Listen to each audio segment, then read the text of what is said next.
Okay, students, now we are going to discuss our second question of exercise 2.4.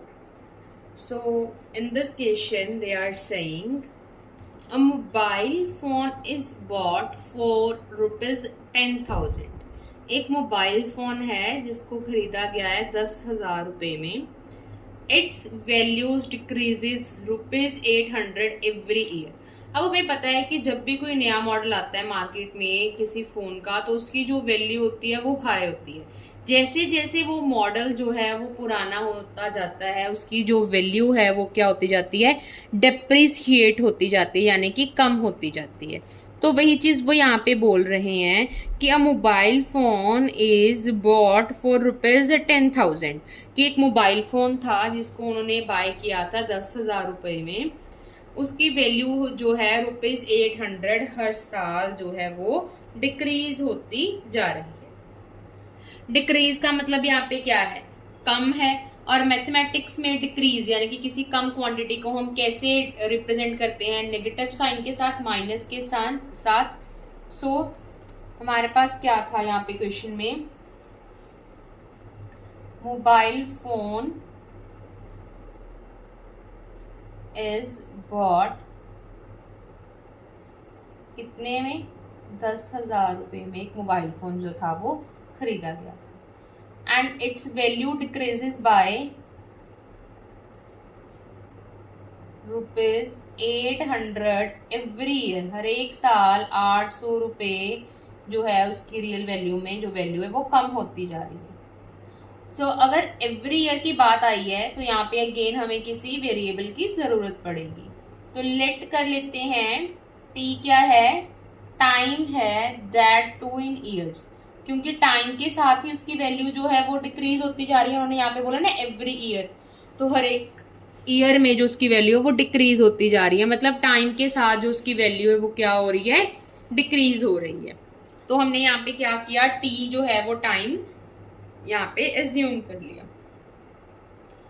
So if the value of phone decreases every year, हर एक साल अगर उस phone की value decrease होती है तो उसकी लीनियर इक्वेशन कैसी होगी, 10,000 में जो 10,000 उसकी वैल्यू है उसमें से माइनस कर देंगे, क्या सब्ट्रैक्ट करेंगे, जो उसकी वैल्यू डिक्रीज हो रही है. कितनी डिक्रीज हो रही है, 800.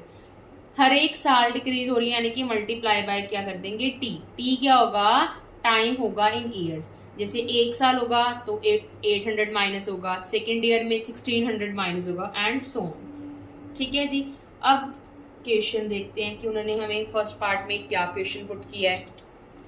तो वो फर्स्ट पार्ट में बोल रहे हैं find the value of the phone after 3 years. हमें क्या बतानी है, वैल्यू बतानी है फोन की 3 साल के बाद. तो अब हमें क्या फाइंड करना है, वैल्यू ऑफ द फोन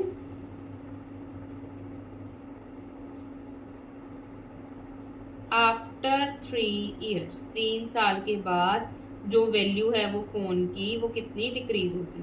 यानी कि यहाँ पे जो टाइम था टी वो हमें यहाँ पे क्या गिवन किया गया है, 3 गिवन किया गया है. क्योंकि 3 ईयर्स था ना, टी भी क्या था, टाइम इन ईयर्स था. तो उन्होंने यहाँ पे हमें क्या गिवन किया है, टाइम गिवन किया है, that is 3. So 800 multiply bye 3. So it is 10,000 minus 2,400. अब इसको सब्ट्रैक्ट करके क्या आएगा, 7,600. So value of the phone after 3 years is ₹7,600. बस इतना सिंपल सा क्वेश्चन था ये. अब सेकेंड पार्ट में वो हमें क्या क्वेश्चन पुट कर रहे हैं, that make a table of values for T varying from 0 to 8 years. अब उन्होंने हमें क्या बोला है कि जो आपने यहाँ पे टी वेरिएबल लिया है इसको कहाँ से कहाँ तक वेरी करो, 0 to 8 ईयर्स तक वेरी करो, और एक हमें टेबल की फॉर्म में डाटा रिप्रेजेंट करके बताओ. And show how the value of the phone we depreciates with the time. Depreciates मतलब कम होती जा रही है, किसके विद रिस्पेक्ट टू, टाइम के विद रिस्पेक्ट टू. यानी कि जैसे जैसे टाइम बीतता जा रहा है जो वैल्यू ऑफ द फोन है वो क्या होती जा रही है, डिप्रिशिएट होती जा रही है, यानी कि कम होती जा रही है. ठीक है जी. तो वो हम कैसे फाइंड करेंगे, 0 से लेके उन्होंने हमें कहाँ तक बोला है, 8 ईयर्स तक हमें फाइंड करने के लिए बोल ली है वैल्यू।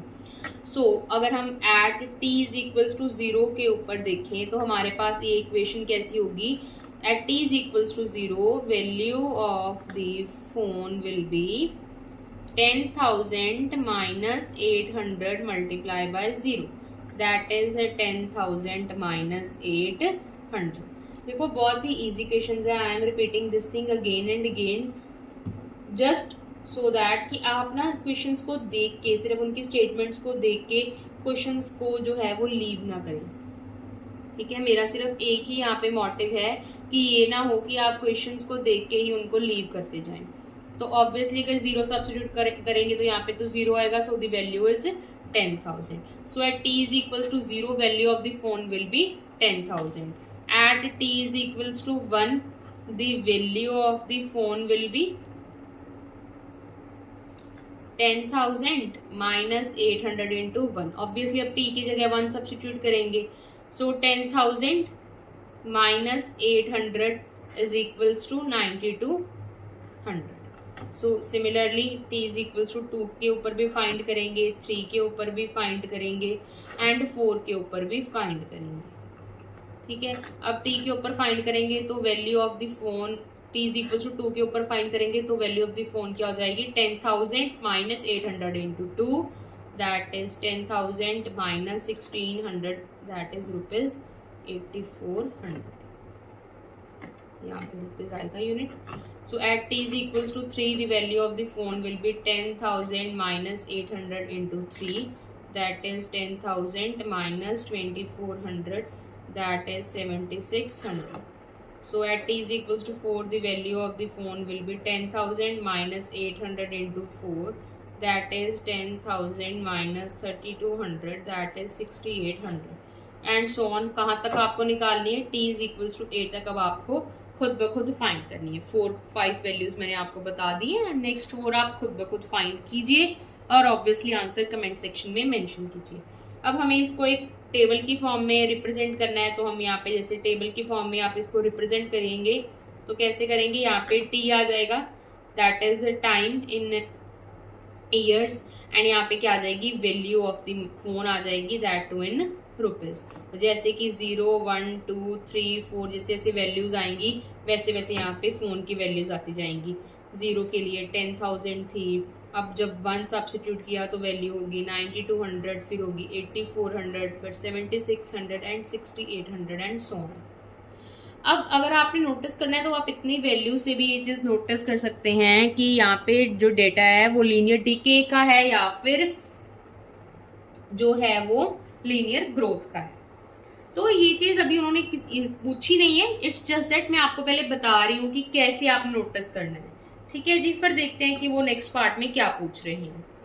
तो यहाँ पे आप नोटिस कीजिए कि जैसे जैसे जो टाइम है वो इंक्रीज होता जा रहा है। कितने से इंक्रीज हो रहा है, time is increasing by 1। Time कितने से इंक्रीज हो रहा है, 1 से इंक्रीज हो रहा है। वैल्यू ऑफ द फोन जो है वो डिक्रीज होती जा रही है। कितने से डिक्रीज हो रही है, ऑब्वियसली 800 से डिक्रीज हो रही है and the value of the phone is decreases by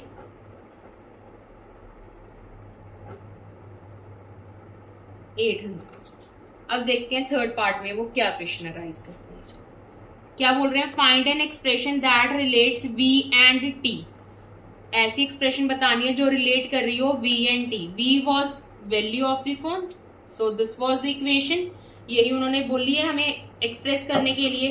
तो थर्ड पार्ट में एक तो यही इक्वेशन उन्होंने हमें क्या बोली है, एक्सप्रेस करने के लिए बोली है, तो वो यहीं पे हम नोट डाउन कर देंगे, where v is the value of the phone and t is the time in years. ठीक है जी। अब नेक्स्ट वो क्या बोल रहे हैं, and explain why it represents linear decay. अब हमें ये बताना है कि ये लीनियर डिके क्यों हो रहा है, क्यों ये लीनियर डिके हो रहा है, वो हम यहाँ पे देखेंगे कि ये लीनियर डिके इसलिए हो रहा है, ये लीनियर डिके को इसलिए रिप्रेजेंट कर रहा है। मैंने पहले ही यहाँ पे मेंशन कर दिया है कि क्यों ये क्वेश्चन लीनियर डिके के लिए रिप्रेजेंट हो रहा था, क्योंकि as the time is increases by 1 year, जैसे जैसे जो टाइम था वो 1 ईयर की तरफ से बढ़ता जा रहा था, 0 1 2 3 4 ऐसे इंक्रीज होता जा रहा था, the value of the phone is decreases by ₹800, और जो फोन की वैल्यू थी वो कितने से कम हो रही थी, 800 से डिक्रीज होती जा रही थी, हो ही जा रही थी। That's why it is representing linear decay, क्योंकि ए की जो वैल्यू है वो जैसे जैसे इंक्रीज होती जा रही है, दूसरी क्वांटिटी की वैल्यू डिक्रीज होती जा रही है। तो ये क्या रिप्रेजेंट कर रहा है, एक लीनियर डिके रिप्रेजेंट कर रहा है। आई होप सो कि this question is very much clear to you now, क्योंकि ये बहुत ही एक ईजी क्वेश्चन था। अब आप खुद ब खुद भी इस क्वेश्चन को अच्छे से रिवाइज कीजिए। Now we are going to discuss our third question of exercise 2.4. I hope so कि यहाँ तक जितनी भी हमने एक्सरसाइजेज सॉल्व किए और जितने भी क्वेश्चंस एंड एग्जांपल सॉल्व किए, आपको उन सब में किसी में भी कोई भी डाउट नहीं होगा। स्टिल अगर आपको कोई डाउट है तो आप कमेंट सेक्शन में प्लीज़ कमेंट कीजिए और बताइए कि आपको जो भी कन्फ्यूजन्स आ रही हैं, इससे आपके भी कंसेप्ट्स क्लियर होंगे। और बहुत सारे ऐसे स्टूडेंट्स जो कमेंट नहीं कर पा रहे हैं या जिनके माइंड में डाउट्स हैं, वो नहीं बता पा रहे हैं कि एग्जैक्टली क्या डाउट उनके पास आ रहे हैं या क्या डाउट उनको आ रहा है, क्या उनको मुश्किल लग रहा है, तो आप किसी और की भी उस तरीके से हेल्प कर पाएंगे। Now our next question is question number 3 of exercise 2.4. So in this question they had given us that the initial population of a village is 750. So initially means starting में एक village की जो population थी वो कितनी थी, 750 थी। Every year 50 people move from a nearby city to the village. हर एक साल 50 लोग मूव कर रहे थे नियर बाय, यानी कि साथ में जो कोई सिटी जो उसके कनेक्टेड थी वहां से, सिटी से मूव कर रहे थे विलेज में, यानी कि सिटी छोड़ के लोग विलेज में, गांव में रहने के लिए आ रहे थे।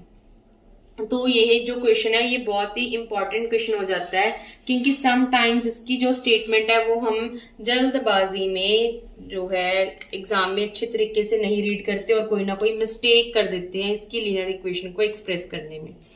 तो बहुत ध्यान से वो आपको रीड करनी है, ठीक है जी। और मैं तो आपको बोलूंगी कि इस क्वेश्चन को अभी एक इम्पॉर्टेंट मार्क कर लीजिए, क्योंकि ये क्वेश्चन बहुत इंपॉर्टेंट है मेरे पॉइंट ऑफ व्यू से। तो in the exam also, from the point of view of the exam, this question is very important, ठीक है जी। तो बहुत ध्यान से इस क्वेश्चन को समझिएगा। तो क्या है इस क्वेश्चन में, the initial population of a village is 750. so initial population हमें given थी village की, that is 750. so initial population जो थी वो कितनी थी, 750 थी। और क्या चीज थी कि शहर में से कोई एक शहर जो साथ में कनेक्टेड था विलेज के, मतलब आसपास था, लोग वहां से छोड़ के गांव में रहने के लिए आ रहे थे, ठीक है जी। गांव में रहने के लिए आ रहे थे। कितने लोग आ रहे थे, 50 लोग आ रहे थे। कितने, हर एक साल, पर ईयर हर एक साल 50 लोग शहर को छोड़ के गांव में रहने के लिए आ रहे थे। तो समटाइम्स आप कंफ्यूज हो जाते हो, तो दोबारा से स्टेटमेंट को आप रीड कीजिए। अब क्या था, एवरी ईयर, हर एक साल, every year 50 people move from nearby city to village. अब जहां पर एवरी की बात आ जाएगी, एवरी की मतलब ये चीज अंडरस्टूड है कि हमें कोई ना कोई वेरिएबल जो है वहां पे एज्यूम करना है, और जो भी वेरिएबल हम एज्यूम करेंगे वो यहाँ पे इसके साथ 50 पीपल्स के साथ वो आएगा, ठीक है जी। अब क्या करेंगे हम, लेट कर लेंगे, let y is the year. अब हमने y को ईयर ही क्यों एज्यूम किया है, क्योंकि हर एक साल जो है, हर एक साल, यानी कि अब हमें एक साल में वो बोल रहे हैं कि 50 लोग छोड़ के आ रहे थे, शहर को छोड़ के गांव में रहने के लिए आ रहे थे। लेकिन हर एक साल कितने लोग आएंगे वो हमें निकालना है, कि first year, second year, third year, fourth year, ऐसे जब हम इंक्रीज करेंगे तो वो किस पे डिपेंड कर रहा है, जो चेंज है वो ईयर पे डिपेंड कर रहा है। कि हर एक साल जो है वो 50 पीपल जो है शिफ्ट हो रहे थे। तो क्या आएगा यहाँ पे, y इज द ईयर, तो हम क्या निकालेंगे कि people shifted in y year, people shifted in y year क्या आएगा, 750 पीपल जो है वो थे उसमें, प्लस और कितने ऐड हो रहे हैं, हर एक साल 50 लोग आ रहे हैं, हर एक साल लेट कर लेते हैं, y ईयर्स में कितने आएंगे, 750 प्लस 50 y लोग वहां पर शिफ्ट जो है वो हो जाएंगे। ठीक है जी। अब क्या चीज आएगी हमारे पास, क्या हमें फाइंड करना है वो अब हमें देखना है इन दी फर्स्ट पार्ट। ये सारा जो गिवन था, गिवन में से जो भी कंक्लूजन्स हमें मिल रहे थे वो हमने सब जो है वो नोट डाउन कर लिए हैं। अब हमारे पास देखते हैं कि क्वेश्चन में क्या चीज डिमांड की गई है। वो क्या बोल रहे हैं फर्स्ट क्वेश्चन में, find the population of the village after 6 years। अब हमें 6 साल के बाद जो विलेज की पॉपुलेशन है वो कितनी हो जाएगी वो हमें बतानी है। क्या बताना है, population of the village after 6 years हमें बतानी है। So we need to find is population of the village after 6 years। ठीक है। अब यानी कि y की वैल्यू, y क्या था, इज द ईयर ही था ना, y इज द ईयर, तो 6 years बोला है, तो यहाँ पे y की जगह हमें क्या सब्स्टिट्यूट करना है, 6 सब्स्टिट्यूट करना है। सो 750 plus 300 that is 1050, that is 1050। तो कितने लोग 6 years में शिफ्ट हो जाएंगे फ्रॉम सिटी टू विलेजेस, 1050। तो इसके साथ हमारा जो फर्स्ट पार्ट है वो कंप्लीट होता है। ये बहुत इजी था। जो मेन चीज थी ना यहाँ पे वो थी ये लीनियर इक्वेशन, कि आप इसको जो है अच्छे तरीके से क्वेश्चन को रीड करें और फिर लीनियर इक्वेशन बनाएं। ठीक है, डायरेक्टली ना इस इक्वेशन पे जंप कीजिए। ठीक है ना। सेकेंड पार्ट में वो हमें क्या पूछ रहे हैं, make a table of values for T varying from 0 to 10 years। अब हमें क्या करना है, एक टेबल कंस्ट्रक्ट करना है जहां पे जो टी है वो वेरी कर रहा होगा from 0 to 10 years and show how the population P increases every year. और क्या बताना है उस टेबल में कि जो पॉपुलेशन पी है, जैसे जैसे टी वेरी कर रहा है वैसे वैसे जो पॉपुलेशन पी है वो कैसे इंक्रीज कर रही है एवरी ईयर, हर एक साल, वो अब हमें इस पार्ट में बताना है। ठीक है जी। तो हमें फिर से एक टेबल कंस्ट्रक्ट करके बताना है। तो यहाँ पे क्या लेंगे, t that is time every year, हर एक साल पर ईयर। ठीक है। और कैसे बताना है, फ्रॉम कहां से कहां तक हमें बताना है, 0 से 10 months तक, 0 से 10 years, सॉरी 0 से 10 years तक हमें बताना है। तो 0 से स्टार्ट करेंगे, 0 1 2 3 4 एंड सो ऑन 10 years तक आपने इसको फाइंड आउट करना है। तो टाइम था, पॉपुलेशन चेंज कर रही थी। ठीक है, पॉपुलेशन के लिए जो है उन्होंने वेरिएबल p यूज करने के लिए बोला है, तो हम यहाँ पे पॉपुलेशन के साथ ब्रैकेट में वेरिएबल p नोट डाउन कर देंगे। तो अब क्या होगा, at t is equals to 0। अब बहुत सारे क्वेश्चंस हमने सेम ऐसे रिवाइज कर लिए हैं, सेम ही चल रहा है यहाँ पे। At y is equals to 0, sorry at y is equals to 0, जो अब हमारे पास क्या होगा, at y is equals to 0, जो इक्वेशन है वो कैसी दिखेगी, कुछ इस तरीके की नजर आएगी। y को 0 सब्स्टिट्यूट कर देंगे, so 750 plus 0 is 750। Similarly at y is equals to 1 पे हम फाइंड आउट करेंगे, that is 750 plus 50 into 1, that is 750 plus 50 800। So at 1 year population will be 800। 50 increase होती जाएगी, वैसे ही 850 होती जाएगी, 900 950 एंड सो ऑन, ऐसे ऐसे वो इंक्रीज होती जाएगी। ठीक है जी। अब अगर आप यहाँ पे नोटिस करें, इसको ग्राफिकल फॉर्म में नोटिस करें तो क्या हो रहा है, मेरी जो है एक ही सिर्फ कोशिश है कि जो स्टूडेंट्स इस चैनल पे स्टडी कर रहे हैं उनको हर एक माइनर से माइनर और मेजर से मेजर कंसेप्ट जो है वो क्लियर हो। मेरा तो पूरा फुल यही ट्राई है, लेकिन स्टिल अगर आपके पास कोई डाउट है या आप कोई और चीज पूछना चाहते हैं तो आप कमेंट सेक्शन में पूछ सकते हैं। ठीक है जी। तो अब इसमें क्या है, जैसे जैसे y की वैल्यूज इंक्रीज होती जाएंगी, जैसे y मैंने यहाँ पे लिया 0 1 2 3 एंड सो ऑन। ठीक है, जैसे जैसे यहाँ पे y की वैल्यूज इंक्रीज होती जाएंगी उसके कॉरस्पॉन्डिंगली यहाँ पे जो p है यानी कि पॉपुलेशन है वो भी क्या होता जाएगा, इंक्रीज होता जाएगा। यहाँ पे जैसे 750 है, फिर 800 है, फिर 850 है। तो कैसे हम यहाँ पे अगर ड्रॉ करें तो 0 पे 750 था, 0 पे 750 था, 0 750 दोनों को मिला के वहां पे डॉट लगा देंगे। 1 पे 800 था, 1 और 800 जहाँ पे इंटरसेक्ट करेंगे वहां पे डॉट लगा देंगे। 2 ईयर्स पे वो 850 पे था, 2 ईयर्स पे 850 पे था। ऐसे करके इसको शो करने से इस तरीके से हम इसको ज्वाइन कर देंगे।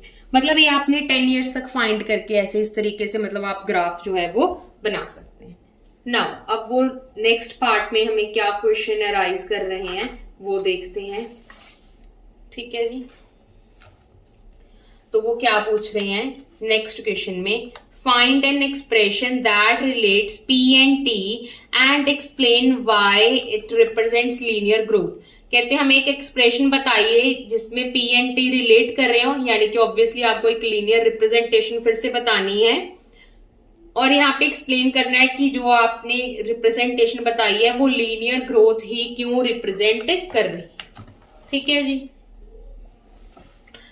तो यहाँ पे थर्ड, ठीक है, आपने क्या बतानी है, एक लीनियर इक्वेशन बतानी है पहले, जहां पर p जो है वो पॉपुलेशन है एंड t जो है वो क्या है, टाइम है, दैट टू इन ईयर्स। सो हमारे पास इक्वेशन क्या आ जाएगी, ऑब्वियसली यही वाली आएगी 750 plus 50y।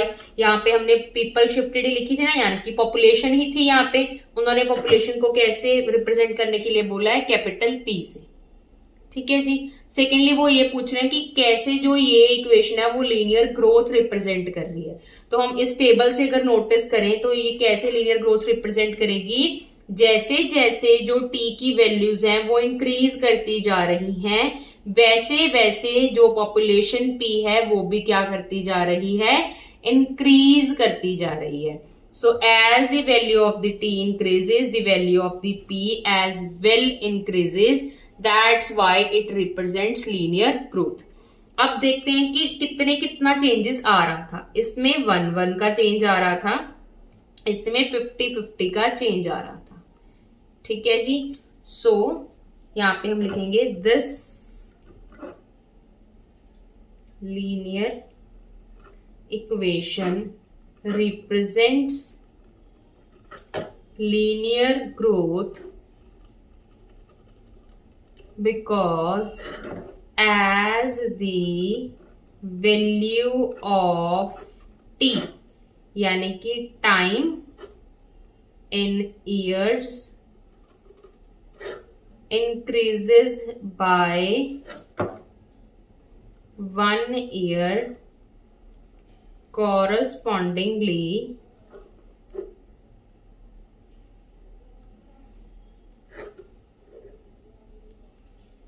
the value of population, that is p, increases by 50। क्यों ये लीनियर ग्रोथ रिप्रेजेंट कर रही है, क्योंकि जैसे जैसे जो टाइम इन ईयर्स t जो था वो इन ईयर्स गिवन था, जैसे जैसे वो ईयर बाय ईयर इंक्रीज करता जा रहा है, कॉरस्पॉन्डिंगली उसके साथ जो पॉपुलेशन p है वो भी इंक्रीज करती जा रही है बाय 50। ठीक है जी। वैसे वैसे वो भी इंक्रीज करती जा रही है by 50। So that's why it represents linear growth. ठीक है जी। आई होप सो अब आपको ये क्वेश्चन बहुत अच्छे से फुल फ्लैश तरीके से क्लियर हो गया होगा। Now we will go to the question number 4। Now we are going to discuss the last question of exercise 2.4, that the question number 4। This is also a very important question, so mark this question as important as well. So the question is,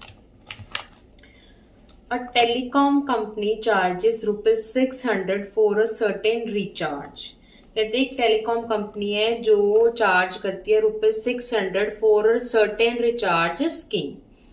Thus, prepaid balance is reduced by ₹15 each day after the recharge. Recharge करने के बाद जो ये prepaid balance है वो ₹15 हर एक दिन, each day, हर एक दिन ₹15 जो है वो कम होता जा रहा है. अब तक तो आपको जो है ये जो वर्ड्स हैं वो काफ़ी ज़्यादा नॉन लगने लग गए होंगे, जैसे कि ईच, एवरी, की जहाँ पे भी ये वर्ड्स यूज़ हो रहे हैं वहाँ पे ज़रूर हम कोई ना कोई वेरिएबल को एज्यूम कर रहे हैं. ठीक है जी. So here they had given us that the company charges ₹600 for a certain recharge. So for a certain recharge scheme,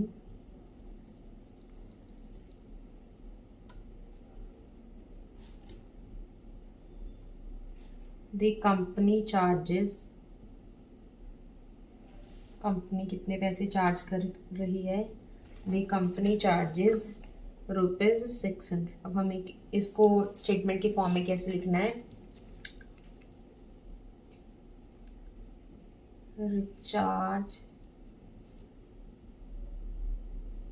scheme कितने की है? रिचार्ज स्कीम ₹600 की रिचार्ज स्कीम हमारे पास है, और जो प्रीपेड बैलेंस है वो ₹15 ईच डे जो है वो रिड्यूस होता जा रहा है.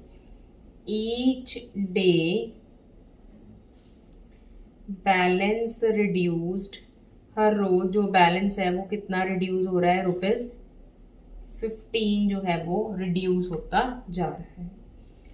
सो लेट कर लेते हैं हम x नंबर ऑफ डेज, क्योंकि हर एक दिन पे ये चीज डिपेंड कर रही है ना. यहाँ पे देखो ईच डे बैलेंस रिड्यूस, तो डेज के ऊपर डिपेंड करिए, तो हमने डे को क्या एज्यूम कर लिया? यहाँ पे x एज्यूम कर लिया. सो बैलेंस कितना हो जाएगा? Where B is representing the balance. ठीक है जी. बैलेंस कितना हो जाएगा अब हमारे पास? 600 में से ये जो रिड्यूस हो रहा है, मतलब कम होता जा रहा है, माइनस करेंगे ऑब्वियसली 15 into x, क्योंकि हर एक दिन के ऊपर रिचार्ज जो है वो डिपेंड कर रहा है, जो उसकी रिडक्शन है वो डिपेंड कर रही है. फर्स्ट उसने पार्ट में क्या बोला है? Right an equation that models A remaining balance bx after using the scheme for x days. इसीलिए मैंने यहाँ पे x एज्यूम किया है, और सेकेंडली उसने बोला है कि बैलेंस जो है that is representing by bx, that's why I has written balance here as bx after using the scheme for x days. Explain why it represents linear decay. अब हमें इसमें ये भी बताना है कि ये linear decay को ही क्यों represent कर रहा है. ठीक है जी. तो यहाँ पे इक्वेशन मैंने शो कर दी है, बता दी आपको कैसे आएगी. अब हमें ये बताना है कि linear decay को कैसे रिप्रेजेंट कर रहा है. तो कैसे देखेंगे कि ये linear decay को कैसे रिप्रेजेंट कर रहा है?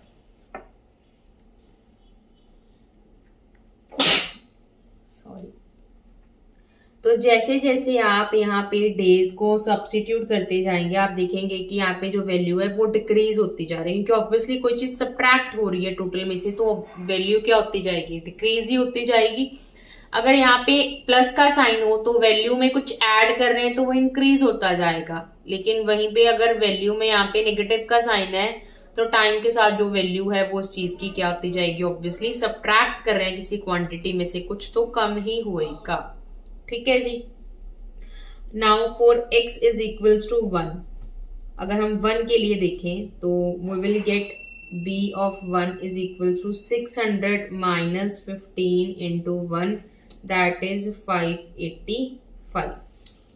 सिमिलरली हम for x is equals to 2 के लिए देखेंगे, that is 600 minus 15 into 2, 600 minus 30 is 570. Now for x is equals to 3, b of 3 is equals to 600 minus 15 into 3. that is 555. Now for x is equals to 4, b of 4 is equals to 600 minus 15 into 4, that is 540. I hope so कि तो अब आपको सबको easily find out करना आ गया होगा, क्योंकि बहुत ही इजी है. हमने सिर्फ x की जो वैल्यूज है वही यहाँ पे सब्स्टिट्यूट की है. ठीक है जी. अब उन्होंने बोला था कि ये बताओ कि ये लीनियर डिके क्यों रिप्रेजेंट कर रहा है. तो आप आगे भी ऐसे ही फाइंड कर सकते हैं. तो लीनियर डिके कैसे रिप्रेजेंट कर रहा है वो हमें यहाँ पे शो करना है.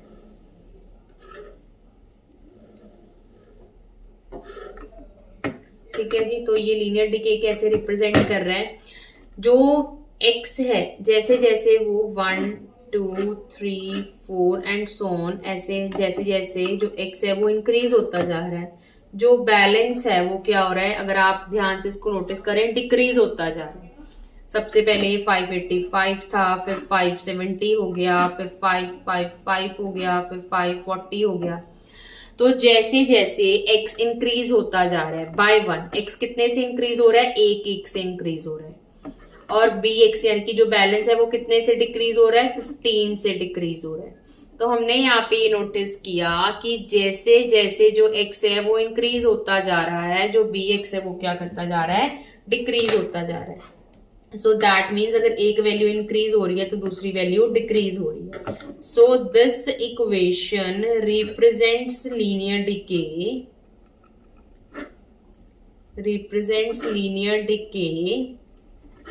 because the value of x, that is number of days, is increasing by 1, but the value of bx, that is balance, bx ये था ना, बैलेंस था, that is balance is reduced by 15. वो 15 क्या होता जा रहा है, कम होता जा रहा है. जैसे जैसे इंक्रीज होती जा रही है वो कम होता जा रहा है. So that's why it represents, क्या ये रिप्रेजेंट कर रहा है, लीनियर डिके को रिप्रेजेंट कर रहा है कि जैसे जैसे नंबर ऑफ डेज जो है वो एक से बढ़ते जा रहे हैं, जो value of the B X है वो क्या करती जा रही है, रिड्यूस होती जा रही है बाय 15. ठीक है जी. तो ये फर्स्ट पार्ट में हमें बताने के लिए बोला था, वो हमने रिप्रेजेंट कर दिया. Now in the second part they are saying after how many days will the balance run out. कितने दिनों के बाद जो बैलेंस है वो रन आउट हो जाएगा. रन आउट का मतलब यहाँ पे क्या है कि खत्म हो जाएगा.